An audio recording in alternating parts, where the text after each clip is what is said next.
10 अगस्त को सदन में अविश्वास प्रस्ताव पर यह बात प्रधानमंत्री नरेंद्र मोदी ने कही है। दरअसल विपक्षी सांसदों ने मणिपुर मामले में प्रधानमंत्री नरेंद्र मोदी पर देश तोड़ने के आरोप लगाए थे। इसके जवाब में पीएम मोदी ने कच्चा थीवू द्वीप श्रीलंका को देने का मुद्दा उठाकर कांग्रेस पर हमला बोला था। कच्चा थीवू द्वीप का नाम सुनते ही सभी के जहन में सवाल आया कि कच्चा थीवू द्वीप क्या है, कहां है और किन शर्तों के साथ इस द्वीप को भारत सरकार ने श्रीलंका को सौंपा था।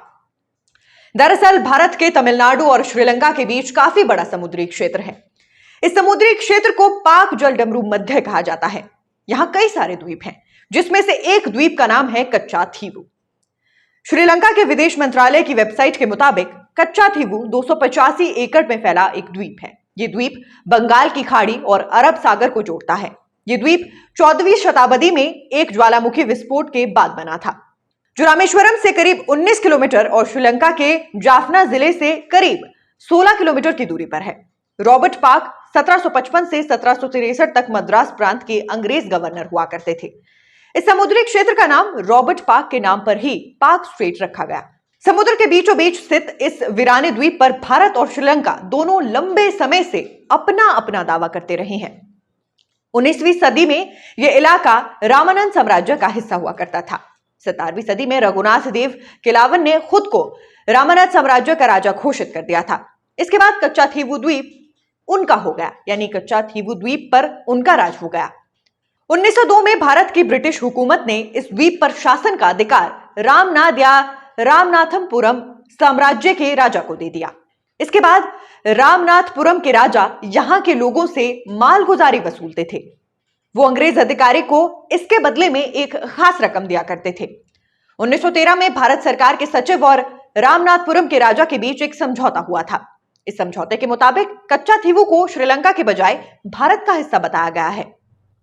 1921 में पहली बार इस क्षेत्र को लेकर भारत और श्रीलंका के बीच विवाद हुआ। उस समय यह द्वीप अंग्रेजों के अधीन था। अंग्रेजों ने इस विवाद पर ज्यादा ध्यान नहीं दिया। इसकी वजह से यह विवाद बढ़ता चला गया। इसके पहले दोनों देशों के मछुआरे इस द्वीप पर जाल सुखाने आया करते थे, यानी इस द्वीप का इस्तेमाल जाल सुखाने के लिए किया जाता था।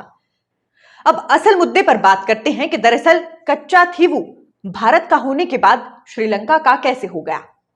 1974 से 1976 के बीच उस समय की भारतीय पीएम इंदिरा गांधी और श्रीलंका की पीएम श्रीमाव भंडारनायके ने 4 समुद्री जल समझौतों पर दस्तखत किए। इसके तहत भारत ने इस द्वीप को श्रीलंका को सौंप दिया। तब से श्रीलंका इस द्वीप पर कानूनी तौर पर अपना दावा दिखाता है। जब भारत सरकार ने इस द्वीप को लेकर श्रीलंका के साथ समझौता किया था, तो तमिलनाडु सरकार ने इसका विरोध किया था। तब तमिलनाडु के तत्कालीन मुख्यमंत्री एम करुणानिधि ने पीएम इंदिरा को पत्र लिखकर कहा था कि यह द्वीप ऐतिहासिक रूप से रामानंद साम्राज्य की जिम्मेदारी का हिस्सा है। ऐसे में भारत सरकार को किसी भी कीमत पर यह इलाका श्रीलंका को नहीं देना चाहिए। हालांकि इस समझौते के तहत भारतीय मछुआरों को यहां मछली मारने और जाल सुखाने की इजाजत दी गई थी। इसी वजह से भारतीय मछुआरे वहां जाते रहते थे। लेकिन 2009 के बाद श्रीलंका नौसेना वहां जाने वाले भारतीय मछुआरों को गिरफ्तार करने लगी।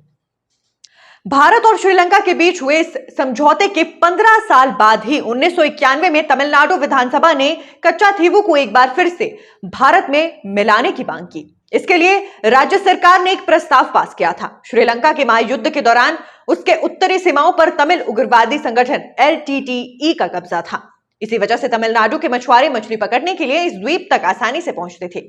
2008 में जयललिता ने 1974 और 1976 के बीच हुए कच्चा थीवू द्वीप समझौतों को रद्द करने के लिए सुप्रीम कोर्ट का रुख किया था।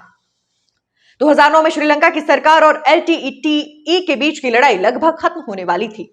LTTE संगठन कमजोर हो रहा था। ऐसे में श्रीलंका सरकार ने अपनी सीमाओं पर सुरक्षा व्यवस्था को मजबूत कर दिया। जब भी तमिलनाडु के मछुआरे मछली मारने के लिए इस द्वीप के करीब जाते थे, तो श्रीलंका की पुलिस उन्हें गिरफ्तार कर लेती थी। इसी वजह से तटीय क्षेत्र में रहने वाले लोग इस द्वीप को वापस लेने की मांग एक बार फिर से करने लगे। श्रीलंका सरकार का कहना है कि समुद्र में उसके जल क्षेत्र में मछलियों और दूसरे जलीय जीवों की कमी हुई है, जिससे उनके मछुआरों की आजीविका प्रभावित हुई है। ऐसे में भारत के मछुआरों को वो इस क्षेत्र में मछली मारने की इजाजत नहीं दे सकते हैं। अब अगर बात की जाए कि इतिहास में कब कब इस मामले पर चर्चा हुई है, तो हाल ही के सालों में 2014 भारत सरकार ने एक जनहित याचिका के जवाब में मद्रास हाईकोर्ट को बताया था कि कच्चा थीवू द्वीप पर श्रीलंका की संप्रभुता एक बेहद साफ और स्पष्ट मामला है। भारत के मछुआरों को इस क्षेत्र में मछली पकड़ने की गतिविधियों में शामिल होने का कोई अधिकार नहीं है। 2015 श्रीलंका में प्रधानमंत्री रानिल विक्रमसिंघे ने चेन्नई स्थित तमिल टीवी चैनल के एक इंटरव्यू में यह कहकर विवाद खड़ा कर दिया था कि अगर भारतीय मछुआरे कच्चा थीवू द्वीप वाले श्रीलंकाई जल क्षेत्र में घुसपैठ करते हैं तो उन्हें गोली मार दी जा सकती है। इसके साथ ही श्रीलंका के पीएम रानिल विक्रमसिंघे ने यह कहा था कि आप हमारे जल क्षेत्र में क्यों आ रहे हैं, आप हमारे जल में मछली क्यों पकड़ते हैं, भारत की तरफ रहो, कोई दिक्कत नहीं होगी, कोई किसी को गोली नहीं मारेगा, तुम भारत की तरफ रहो, हमारे मछुआरों को श्रीलंका की तरफ रहने दो, नहीं तो आरोप मत लगाओ कि हमारे नौसैनिक मानवाधिकारों के उल्लंघन कर रहे हैं। और इसी वर्ष की अगर बात की जाए यानी 2023, श्रीलंका के राष्ट्रपति रानिल विक्रमसिंघे ने नई दिल्ली की यात्रा पर आने वाले थे। इससे ठीक पहले तमिलनाडु के मुख्यमंत्री M.K. स्टालिन ने प्रधानमंत्री नरेंद्र मोदी को एक पत्र लिखकर उनसे श्रीलंकाई पीएम के सामने इस द्वीप से जुड़े 2 मुद्दे उठाने की मांग की थी। पहला कि श्रीलंका कच्चा थीवू द्वीप भारत को वापस कर दिया जाए। दूसरा कि यह बात श्रीलंका के प्रधानमंत्री को बताई जानी चाहिए कि इस द्वीप से तमिल लोगों की जनभावना जुड़ी हुई है। और अब 10 अगस्त को सदन में अविश्वास प्रस्ताव पर चर्चा के दौरान प्रधानमंत्री नरेंद्र मोदी ने कच्चा थीवू श्रीलंका को सौंपने के मुद्दे पर ही विपक्ष को घेरने की कोशिश की है। विपक्ष ने मणिपुर के मुद्दे को लेकर अविश्वास प्रस्ताव सदन में पेश किया था। विपक्ष का यह कहना था कि प्रधानमंत्री नरेंद्र मोदी मणिपुर के मुद्दे से भाग रहे हैं। अविश्वास प्रस्ताव पर चर्चा के दौरान विपक्ष ने तमाम बड़े आरोप प्रधानमंत्री नरेंद्र मोदी पर लगाए। विपक्ष ने कहा कि उन्हें मां भारती की चिंता नहीं। कई सारे तंज प्रधानमंत्री नरेंद्र मोदी पर कसे गए, जिसके जवाब में प्रधानमंत्री नरेंद्र मोदी ने कहा कि कच्चा थीवू द्वीप ये भी मां भारती का ही हिस्सा था, फिर इसे क्यों श्रीलंका को सौंप दिया गया था। और चर्चा के दौरान यानी अविश्वास प्रस्ताव पर चर्चा के दौरान विपक्ष ने काउंटिंग से पहले ही वॉकआउट कर लिया था। लेकिन फिलहाल कच्चा थीवू द्वीप पर अभी भी सियासत बरकरार है। देखना यह है कि क्या कभी भारत इसे वापस ले पाएगा। तमाम बड़े अपडेट्स के साथ नेशन स्पीक्स हाजिर होता रहेगा।